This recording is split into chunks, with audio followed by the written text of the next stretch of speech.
या अय्युहल्लज़ीना आमनू हल अदुल्लुकुम अला तिजारतिन तुंजीकुम मिन अज़ाबिन Aleem. O you who believe or profess to believe, should I lead you, should I guide you to a bargain, to a trade which will save you, which will give you salvation from the very painful punishment of the fire of hell in the eternal life of the hereafter. تُؤْمِنُونَ بِاللَّهِ وَرَسُولِهِ. The first part of this bargain is that you should have real faith in Allah and His Messenger. Conviction. Not only a verbal attestation, real faith.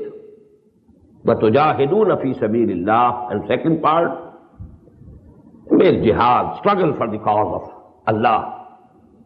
And that is to make the deen of Allah supreme. That's the cause of Allah. Wage jihad for the cause of Allah, in the path of Allah, in the way of Allah, with their belongings, their worldly belongings, their wealth, their means, وَأَنفُسِكُمْ, and their bodily resources, their own lives.